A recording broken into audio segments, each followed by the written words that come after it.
around Dodge City and in the territory on West, there's just one way to handle the killers and the spoilers, and that's with a U.S. Marshal and the smell of Gunsmoke.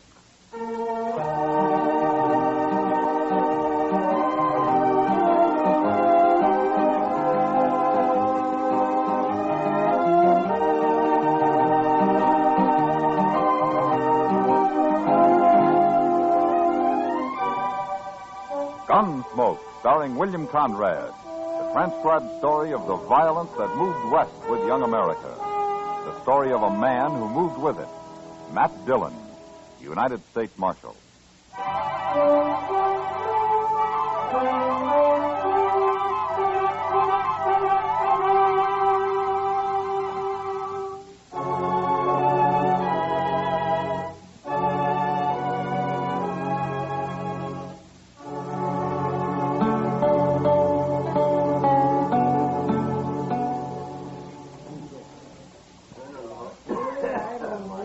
That's Harry Pope over at the bar there, Mr. Dillon. A little short fellow. Ah. Where'd he tell you he's from, Chester? Boston. Or near there. He's a long way from home. Yes, sir. Well, it seems his wife died, and he wanted to move somewhere else. So he come out here about 4 months ago and built himself a little sod hut out on the prairie. Planted some corn, and now he's trying to raise a few hogs. That's all. And he's scared to death, huh? Yes, sir. That's what he told me. Well, if he's going to live out here, he's got to learn. Mr. Dillon, why don't you talk to him? Maybe you could explain it to him. I'll call him over, huh? From what he's told you, I don't think anybody could explain it. It's all in his head. Harry? Hey, Harry, come here. Hello, Chester. Oh, Harry. This is Marshal Dillon, Harry Pope. How do you do, Mr. Pope? Why don't you sit down? Nobody ever called me Mr. Marshal. All right. Chester tells me you've been worried lately. It's the Indians, Marshal. They come scratching around at night, and they hoop and holler some, too. Yeah, I know. Tell me, do they do this every night? No, sir.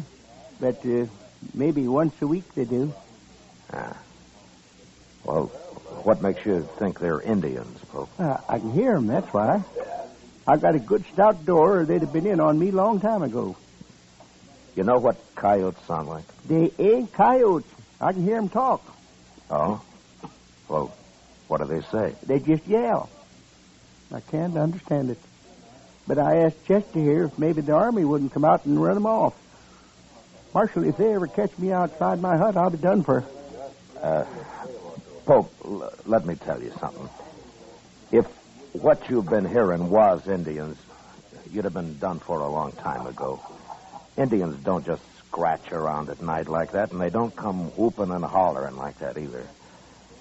Now, you've heard talk about Indians, and, well, you're scared of them, and, well, maybe your imagination's done the rest. No, sir. Them are Indians.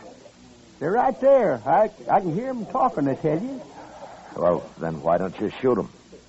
Well, I don't have a gun. What? Figured that'd just make it worse, Marshal, if I started shooting at them. Well, do you know how to shoot? Oh, yes. I learned in the Army. Well, then you better get a gun. A man needs one out here, Pope. And besides, if you go out of your hut after them the next time they come, you'll see what I mean. But if I kill any of them, don't you think they'll go after their whole tribe? No, Pope. I don't think they will. All right, Marshal. I'll try it. I'll get me a gun today.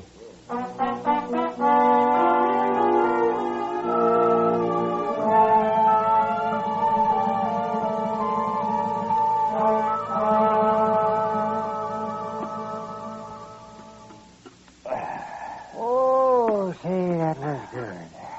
Yeah, I was hungry. Oh, and I nearly forgot, Matt. Chester said not to wait for him. He'd have supper later. Oh, what's he doing, Doc? He's talking. Talking? To a girl, Matt, and a pretty girl. And he was doing all the talking when I left. She just stood there shaking her head. Smart girl. Oh, I don't know, Matt. Chester's young yet and may not be real handsome, but at least he's not old and mean.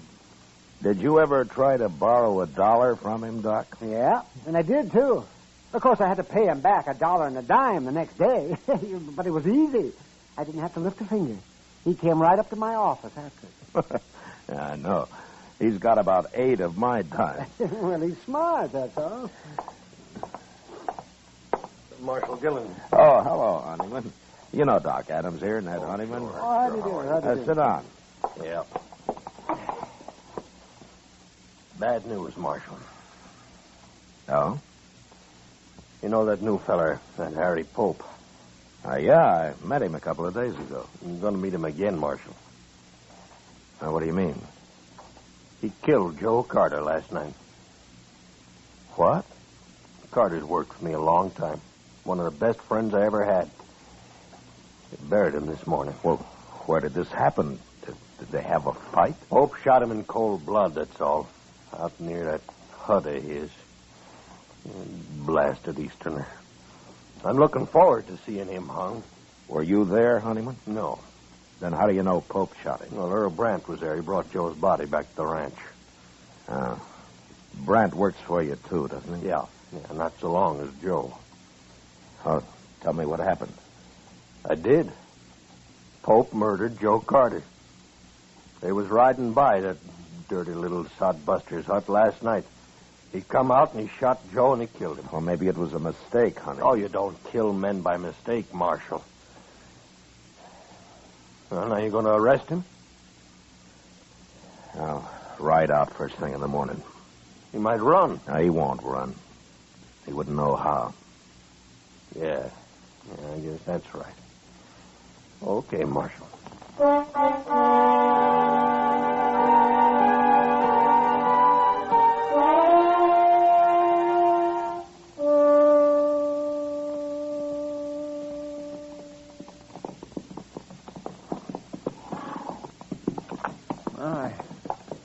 Ain't much of a place Pope's got here, is it? Well, he's only had a few months, Chester. Yeah. Besides, he's new to this country. There he is, over by the hog pen. Oh, yeah.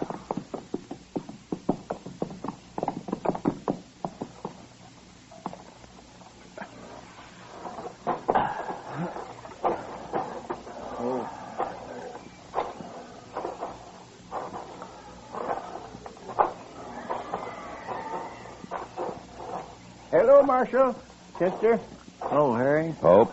Hey, Marshal. They was back again, all right. Night before last. Who was, Pope? Them Indians. But I came outside and shot at them, like you said, and they rode off. I just hope the whole tribe don't come out after me now. Pope, how many Indians were there? It's just 2. That's all I saw, anyway. You say you shot at them. Did you hit them? Well, I couldn't tell. It was too dark. I tried to, though. Well, tell me what happened, Pope. Well, sir, I heard him just like before. So I got my gun and I loaded it. Then I yelled at them. I don't know if they heard me, but they put a couple of shots into my hut there. Then I opened the door just a little bit, and I heard one of them riding off right over that way. I took a couple of shots at him, and then the other one started shooting at me from somewhere, so I ducked inside again and waited. But they didn't come back. At least not yet, they ain't. No. I sure hope you're right about them not bringing the whole tribe, Marshal. Pope, those weren't Indians. Oh, Marshal, why do you keep saying that? I know better. They were 2 men who worked for Ned Honeyman, and one of them, Joe Carter, you killed. What? Earl Brandt was the other man. He took Carter's body back to the Honeyman Ranch. He did? I'm afraid you made a bad mistake, Pope. Oh, but how do you know about this, Marshal? Ned Honeyman told me. He could be lying. Honeyman has his faults, but lying isn't one of them. Then you believe I killed that man? It looks that way. Well, I don't know what to say, Marshal. Pope, has there been any trouble between you and these men? Oh, no, sir. No, I hardly know them. They've ridden by a few times, that's all, but I wouldn't have shot at them if I'd known who they was. Except it couldn't have been them. They were shooting at my hut first. It just don't make any sense at all. I think he's telling the truth, Mr. Dillon. You going to arrest me, Marshal? Well, the Indians that you've been hearing around your place don't exist, Pope. Indians just don't act that way. And, well, I believe you think you've been hearing them. Maybe it's getting worse with you. And so the other night you heard those men riding by and, well, you just started shooting. You think I'm crazy, don't you? I don't think you intentionally murdered Carter, if that's any help. Then you're not going to arrest me? No, I'm not. Maybe we ought to go talk to that fella, Brandt, huh? No, it's better if they come to us, Chester. And they will. He and Honeyman both. Okay. Now, don't get scared and try to run, Pope. You wouldn't get very far. I won't, Marshal.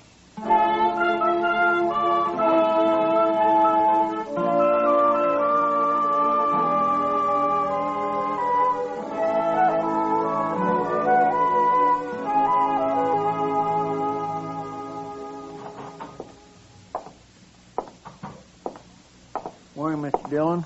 Morning, Chester. You were right. They're in town already. I saw them on the way here. Oh, good. I think Brandt knows something he hasn't told Honeyman, Chester. Maybe we can get it out of him. I hope so. I sure do feel sorry for that poor little fellow, Pope, even if he is crazy. I'm not so sure he's crazy. But anyway, we'll soon find out. Yes, sir. Here they are. Good morning, Marshal. Good morning, Chester. Ned? Morning, Mr. Honeyman. This here's Earl Brand I brought with me. Hi. How do, Earl. Mr. Brand? Marshal, I figured you'd want Brandt's report from the tribe. Me and Carter was good friends. I aimed to see that Yankee sodbuster hung. All right, Brandt. Tell me about it.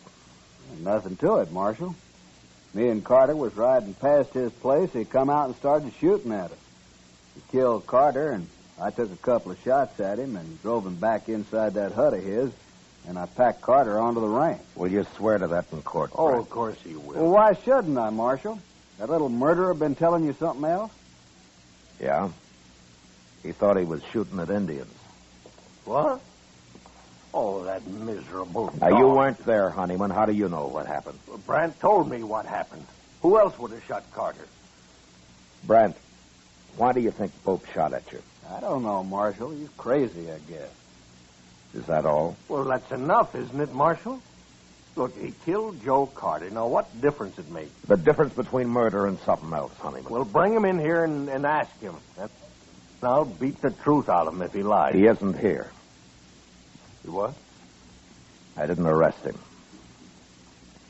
Well, why not, Marshal? He said he thought they were Indians, and I believe him. You mean you ain't going to arrest him at all? Not until I find out what this is all about. Well, I told you what it's all about. Come on, Honeyman, let's get out of here. Oh, wait a minute. Marshal, no man can kill a friend of mine and claim he thought he was shooting Indians. Now, what's the matter with you anyway? You think I'd let anybody get by with that? Carter was my friend, too. If the law won't see justice done, we will. Now, I'm warning you. You try to kill Pope, and I'll arrest you. And if you do kill him, you'll hang for it. Well, I always thought you was a good man, Marshal. And I always respected you. But now I'm... shut up, Ned. Brandt, why don't you tell the truth? Whatever it is, why don't you tell it? We're wasting time. All right. My guess is you and Carter have been hounding that man, making him think there have been Indians after him. Now, why? Were you trying to drive him out of the country? Why, Brandt? Your talk gets crazier all the time, Marshal. I'm leaving, Honeyman. For the last time, Marshal, You gonna do anything about Carter's murder? It wasn't murder, Honeyman. Don't you see that now? He's dead and Pope shot him. That's all I know. That's all I need to know. Come on, Brant.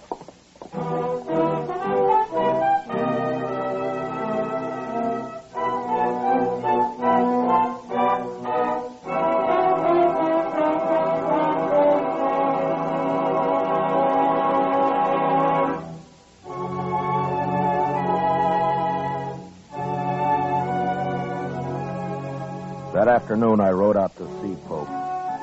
It was a bad situation, and I did a lot of thinking about it. There was only one solution I could figure out, and I wasn't sure it'd work.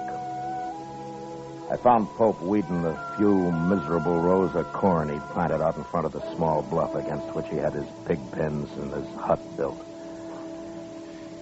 I got down and walked over to him. Well, Marshal, have you changed your mind? No, I haven't. Good. Look, Pope, I don't know why they did it, but Carter and Brant were the Indians you thought you heard. They were trying to scare you for some reason. I know. What? Well, I've been thinking a lot about what you said, Marshal. And I figure you know what Indians are like and that you wasn't lying to me. So it must have been Carter and Brant. Well, have you thought of any reason why they were doing it? No, sir. None at all. Honeyman and Brant want you arrested, Pope. You going to do it? I have no reason to. But they're threatening to take it into their own hands. Can't you stop them? I can't arrest them for talk. Listen, Pope. Now, you won't like this, but it'd be better if you left here. Now, it isn't your fault, but you've got enemies now, and you'd be a whole lot safer somewhere else. No. No, I won't leave. Let them come. I'll fight it out with them. Well, it'll just mean more bloodshed. Well, like you said, Marshal, it ain't my fault.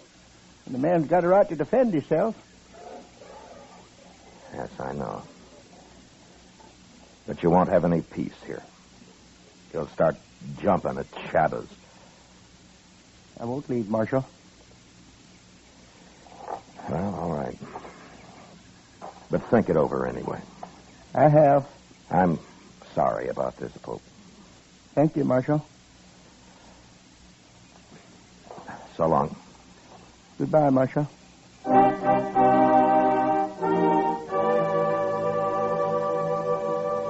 Pope went back to weeding his corn, and I rode off past his little hut and around the narrow bluff he'd built it against. I'd gone maybe half a mile beyond when I heard 2 rifle shots behind me. I turned and raced back to the bottom edge of the bluff where I dismounted and walked up to where I could see around it. And just then I heard a horse coming along the trail, and I stepped back and waited. Whoever it was would pass within a few feet of me.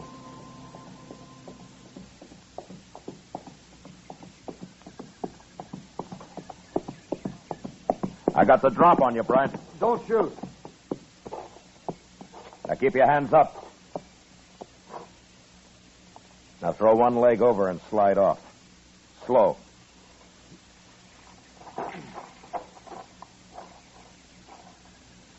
How long you been here, Marshal? Turn around.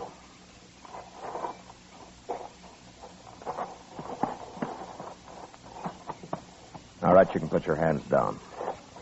I might as well tell you, Marshal. I just shot that Yankee sodbuster. Well, that's something to be real proud of, Brant. He killed a friend of mine. Pope meant no harm to either one of you. What were you trying to do to him, you and Carter? We were just having a little fun, that's all. Fun? There's no use lying now, Marshal. There never was. Well, we'd have a drink or two and ride over now and then, give him a few war hoops. He'd just sit in his hut and shake. One night I sneaked up the door. I could even hear him crying inside. He was sure scared that time. Now, that must have been a lot of fun. Not as much as next day when we'd ride back and hear all about how the Indians were after him. I even wanted the army to come out and run him off. I know. It'd been all right if he hadn't gone and bought himself a gun. I advised him to. You did? I'm sorry if I spoiled your fun, Brant. Carter's dead because of you. Does Honeyman know about this? I told him I was going to get Pope, is all. And he agreed? He just said he sure hoped somebody'd get him. All right, Brandt, let's go bury him. I ain't going to bury him. Let him rot. You'll bury him. Or I'll bury both of you. Now, you take your choice. You mean that, Marshal? Get moving. Sure.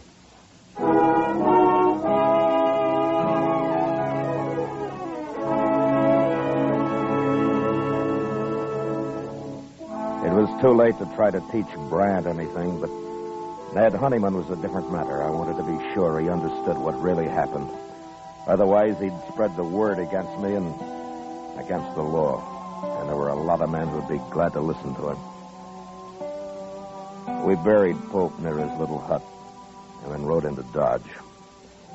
I kept off Front Street and rode up to the jail from the rear. Chester was waiting inside.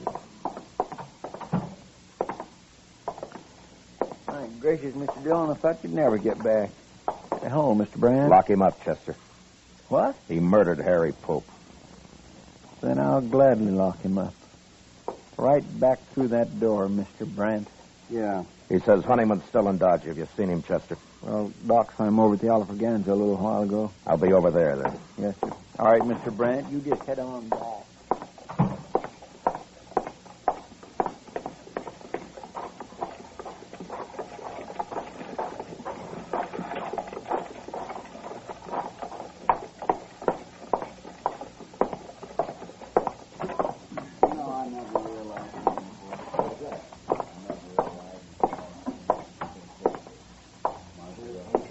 Hello, Honeyman.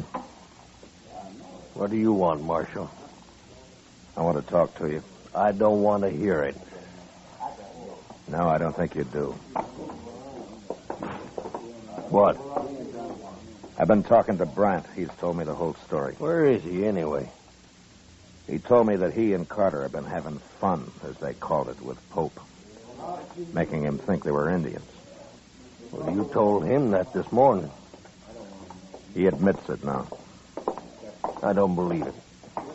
And even if they had, is that reason enough to kill a man? Pope was acting in self-defense. He wouldn't have shot Carter otherwise. It was a mistake. But Carter brought it on himself. I don't believe it. Honeyman, do you want the law in this country or not? Well, maybe that depends on who's represented. It doesn't matter. The law's the same. Well, now, the law says you can't kill a man and go free. Now, don't it? It says you can't murder a man. Well, who decides which it is, Marshal? You or me? I'd like you to decide this time, Honeyman. You mean that? Yeah. All right, Marshal. You go and arrest Pope and get him hung. That's how I decided. Pope's dead. What? You wanted him killed, and he's been killed. What do you mean? You said this morning you'd take justice into your own hands, didn't you? Well, yes. Well, it worked. Pope's dead. How do you know? He was out weeding that little patch of corn he planted. I think he planned to feed his pigs with it, mostly. And he took 2 rifle bullets in the back. Who did it? Are you satisfied, Honeyman? Is that how you wanted Who it? did it, Marshal? All Pope had was a sod hut and a few pigs. He didn't know what this country was all about. He might have learned, but your friends got him so scared, Brandt told me, that he'd sit in his hut and cry. Look, And then one night he loaded his gun and he went outside to fight. That took a lot of courage, Honeyman, for a man like Pope. But he did it. And today I told him he'd better leave his place, that you and Brandt had threatened him and would give him trouble. What did he say? He said he wouldn't go. He said he'd stay and fight. And so he He did. stayed. He didn't get a chance to fight. What's a man like Pope know about protecting himself? Brandt? Shot him in the back. Twice. All Pope had in his hands was a hoe. Marshal. I don't know what to say. Brant's in jail. I'm going to see him tried for murder. And he'll be hung. Yeah, but I guess I'm just as guilty as he is. You could have stopped it. But you encouraged it. You wanted justice done, Honeyman, and fast. Well, I didn't understand. You didn't take time to. The law was too slow for you. I'm not very proud of what's happened. The law's new out here, Honeyman, and sometimes I think the only time people want it's when it seems to act the way they would act themselves if there weren't any law. But it won't work that way. According to the law, you're right or you're wrong. You're guilty or not guilty. People out here have had a hard time accepting that. But there won't be much law till they do. And men like Pope will go on dying, no matter how many Brants get hung for it. Marshal, would it help?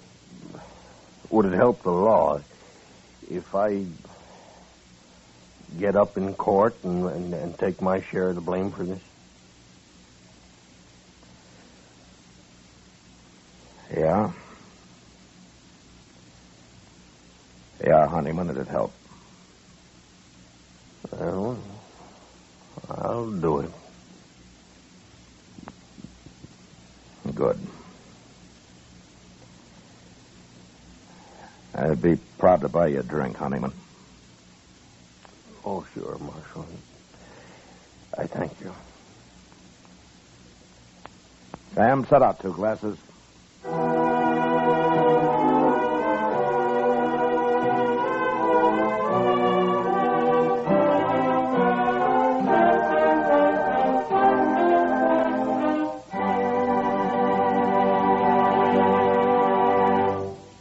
Gunsmoke, transcribed under the direction of Norman MacDonald, stars William Conrad as Matt Dillon, U.S. Marshal.